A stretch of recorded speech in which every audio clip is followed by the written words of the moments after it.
A pesar de haber escogido el camino de la guerra, Cano participó en varios procesos de paz fallidos con los gobiernos de Belisario Betancur, Vigilio Barco y Andrés Pastrana. Patricia Uribe. Silvia, de las fotografías del álbum que publicó la revista Semana, encontramos a dos de las personas que lo conocieron como negociador de las FARC. Estas fotografías de hace más de 20 años muestran cómo el abatido jefe guerrillero Alfonso Cano tenía no solo la confianza del extinto Manuel Marulanda, sino de su delegación para negociar la paz durante los gobiernos de Belisario Betancur, Vigilio Barco y César Gaviria. Cano hizo parte de la Coordinadora Nacional Guerrillera, donde además de las FARC estaban el ELN, el EPL y M-19. Durante la administración Barco, alias Alfonso Cano, participó activamente en los diálogos de Casa Verde, en Uribe Meta. Un grupo conformado por Rafael Pardo Rueda, Jesús Bejarano, Gabriel Silva, Ricardo Santamaría y encabezado por el entonces consejero de paz Carlos Sosa Escobar, se reunieron con los jefes de la guerrilla, entre ellos Alfonso Cano. Uno de los negociadores del gobierno, Ricardo Santamaría, recuerda a Cano como un hombre político y académico. Alfonso Cano siempre me pareció un misterio. Por un lado un hombre amable, por un lado un hombre académico, por un lado un hombre político, pero por el otro una persona muy radical. Para Carlos Sosa Escobar, el jefe guerrillero, a pesar de su apariencia física un poco tosca, era un hombre amable con los negociadores del gobierno. Muy cordial. Cano me parecía un hombre con el cual podía rápidamente, por lo menos a mí me pasó, establecer una reunión fluida.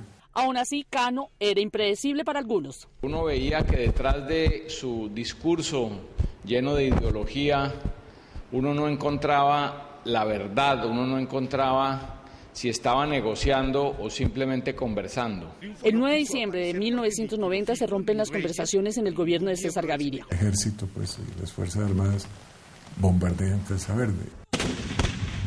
Casa Verde se acaba, antigua fortaleza de las FARC. Sosa Escobar, 13 años después, como Contralor General, visitó a Alfonso Cano durante los diálogos del Caguán. Seguía siendo el mismo hombre radical en su discurso. A principios del 2002, Cano ya vaticinaba que se iba a romper el proceso de paz y que iban a iniciar todo un proceso de itinerante. Muchos personajes de la política, la academia, de los gremios, hicieron parte de estas históricas fotos al lado de Alfonso Cano. Pareciera que fueran hace un siglo.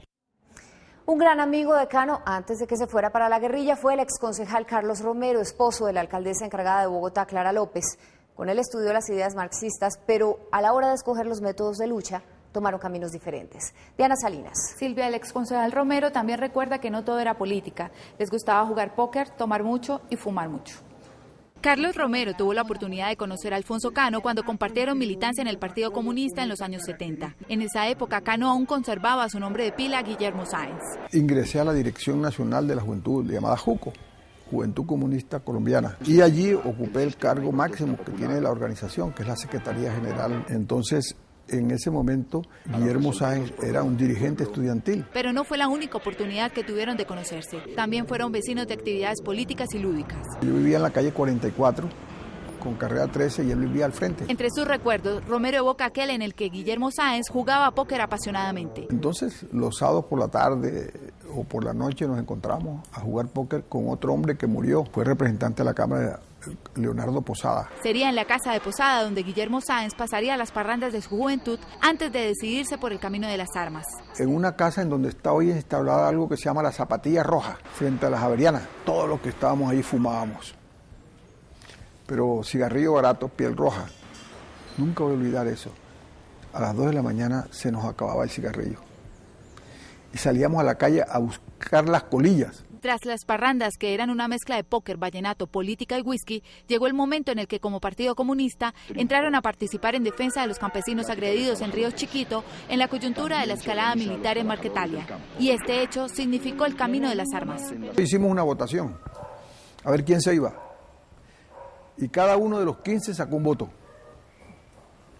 Todos votamos por nosotros mismos para irnos. Romero reconoce que el entonces Guillermo Sáenz no se parecía al guerrillero que ayer murió a manos del Ejército Nacional. No te olvides de una cosa, la vorágine de la guerra transforma a los soldados. Lo vio por última vez en 1991 en Caracas, en los albores del proceso de paz en ese entonces. Romero era presidente de la Unión Patriótica y lo había buscado muy preocupado. No es correcto secuestrar a la gente. Pero la preocupación de Romero causó la ira de Cano. Me dijo en forma altanera, me dijo: no te metas en eso. Entonces me habló en tono alto y le dije yo, no, usted no me habla a mí como comandante. Romero recordó también que fue la última vez que lo llamó por su nombre de pila. Óyeme, Guillermo, yo no soy Guillermo, yo soy Alfonso Cano. Me dijo, se enojó. Hasta allí llegaron las relaciones de Carlos Romero con Cano. Romero tomó un camino distinto. Graduado en Derecho, ha sido concejal de Bogotá 9 periodos y actualmente es profesor universitario. Antes de su paso a la clandestinidad, Cano vivió en Bogotá. Recorrimos la ciudad buscando sus pasos en la vida urbana.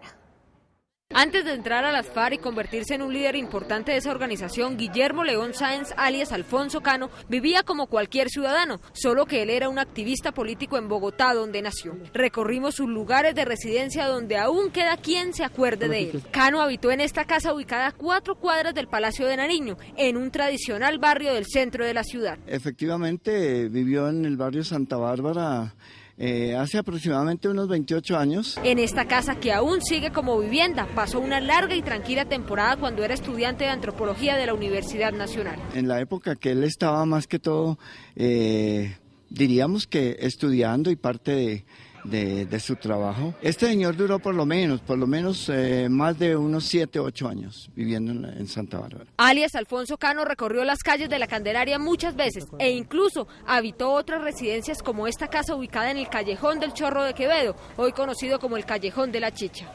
Poco después se fue a vivir al barrio Palermo, donde tuvo un apartamento de soltero, joven y alegre. Ningún vecino se atreve a hablar de este hombre que cambió las comodidades de la ciudad por la selva y las armas.